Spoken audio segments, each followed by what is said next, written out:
In 1969, two countries almost convinced the world that a football match had started a war. Honduras versus El Salvador. World Cup qualification. Flags in the stands, rocks in the streets, national anthems drowned by hatred.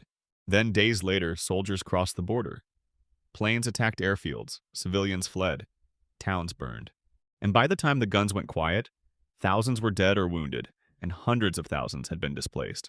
This became known as the Football War, or the Soccer War, or because it lasted only about 4 days, the 100-hour war. But the name is misleading. Football did not cause this war. Football was the match thrown onto a pile of dry wood. The real fuel was land. Migration, poverty, nationalism, weak governments, and two countries looking for someone to blame. El Salvador and Honduras sit side by side in Central America. But in the 1960s, they were very different countries. El Salvador was tiny, crowded, and deeply unequal. Much of the best land was controlled by a small elite. For many poor Salvadorans, there was not enough land to farm, not enough work to survive, and not enough room to breathe. So many left. They crossed into Honduras. Honduras was much larger and more sparsely populated. For decades, Salvadoran migrants moved there to farm, work, and build lives. Some worked on plantations. Some settled on land that was unyaíz, informal, or disputed. By the late 1960s, hundreds of thousands of Salvadorans were living in Honduras. To Salvadorans, they were workers and families seeking survival. To many Hondurans, they became outsiders taking land, jobs, and opportunity. That resentment was dangerous, and politicians knew how to use it. In Honduras, land reform became a political weapon. The government of Oswaldo López Arellano faced pressure from Honduran landowners and farmers who wanted land redistributed to Hondurans, not Salvadoran migrants. So Salvadorans were pushed out. Some were evicted, some were attacked, some fled. Reports of violence against Salvadoran migrants spread through El Salvador, where newspapers and politicians turned the issue into a national wound. The message was simple: our people are being abused in Honduras. In Honduras, the message was just as simple: our land is being taken by Salvadorans. Both sides had poverty. Both sides had anger. Both sides had governments willing to turn that anger outward. Then came the football matches. In 1969, Honduras and El Salvador faced each other in qualifying matches for the 1970 FIFA World Cup in Mexico. The timing could not have been worse. These were not just games anymore. They became national referendums. They became symbolic battles. The first match was played on June 8, 1969 in Tegucigalpa, the capital of Honduras. The Salvadoran team was reportedly harassed before the game. Fans shouted. Noise followed them through the night. The atmosphere was venomous. Honduras won, 1-0. In a normal rivalry, that would be painful. In this rivalry, it was explosive. Then came the second match. San Salvador, June 15th. Now the Honduran team was entering hostile territory. The tension was worse. The symbolism uglier. Honduran players reportedly had to travel under heavy protection. El Salvador won, 3-0. Each side had now won one match. A third match would decide who advanced. But by then, the sport had almost stopped mattering. The stadium had become a mirror, and what it reflected was hatred. Visual: Mexico City, Azteca Stadium, close-up of a football spinning slowly. The deciding match was played on neutral ground in Mexico City on June 27th. El Salvador won, 3-2, after extra time. On paper, it was just a football result. But politically, the damage was already done. Diplomatic relations between the two countries collapsed. Both governments accused the other of abuse, persecution, and aggression. The football matches had not created the crisis. They had concentrated it. 3 games had done what years of border disputes, migration tension, and land conflict had prepared. They gave the public a sigh. They gave politicians a slogan. They gave newspapers a war drum. And on July 14, 1969, the real war began. El Salvador struck first. Its air force attacked targets inside Honduras. Then Salvadoran ground forces crossed the border. The Salvadoran army was larger and initially moved quickly. Honduran forces were caught off guard in several areas. Salvadoran troops advanced into Honduran territory and captured towns near the border. For a brief moment, it looked like El Salvador might win a rapid military victory. But Honduras had one major advantage: its air force. Honduran pilots regrouped and launched retaliatory strikes.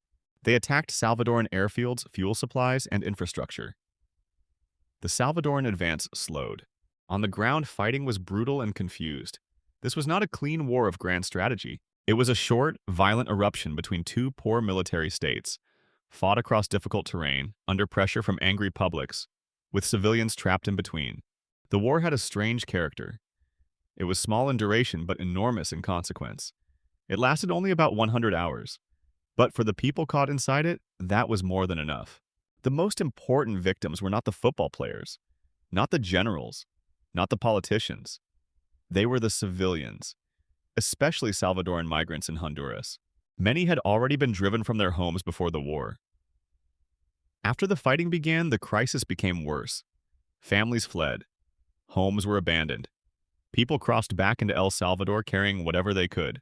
But El Salvador was already under pressure. It was crowded, unequal, and economically fragile.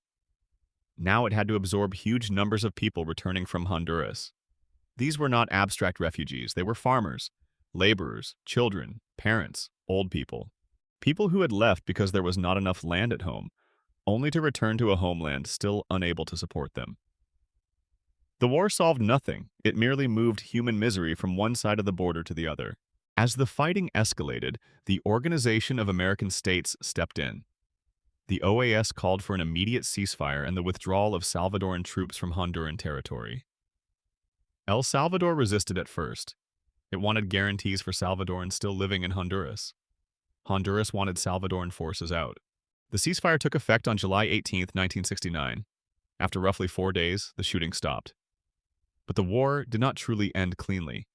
El Salvador did not withdraw its troops immediately. That took longer, finally happening in early August after pressure from the OAS. The battlefield quieted. The political wound remained. Honduras and El Salvador had not settled the deeper issues. They had only stopped shooting. So why is it called the football war? Because football gave the conflict its most dramatic image. It gave journalists a title. It gave the public a story simple enough to repeat. Two countries went to war over a football match. But that is the dangerous version of history. It makes the war sound absurd, almost comic. A ridiculous little war caused by angry fans and a ball. The truth is darker. The football war was about land hunger in El Salvador. It was about migrants in Honduras. It was about elites avoiding reform. It was about governments using nationalism to distract from domestic failure. It was about the way sport can become a vessel for rage already waiting to explode. Football did not create the hatred. It organized it. It put it in a stadium. It gave it colors. It gave it chants. And then the politicians gave it guns. The aftermath was severe. Thousands were killed or wounded. Estimates vary, but the human cost was heavy for such a short war. Hundreds of thousands of Salvadorans were displaced. Trade between the countries suffered. The Central American Common Market, which had been designed to bring the region closer together economically, was badly damaged. And in El Salvador, the return of so many displaced people added pressure to an already strained society. The country would later descend into a devastating civil war, beginning in 1979. The football war did not cause that civil war by itself. History is rarely that simple. But it was one more fracture in a society already moving toward crisis. Honduras, too, remained unstable, shaped by military politics, poverty, and regional conflict. So the 100-hour war was short, but its shadow was long. There is a strange tragedy in this war. Football is supposed to be ritualized conflict, a safe battlefield. 90 minutes where nations can shout, suffer, celebrate, and then go home. But in 1969, the real world invaded the stadium. Every foul became political.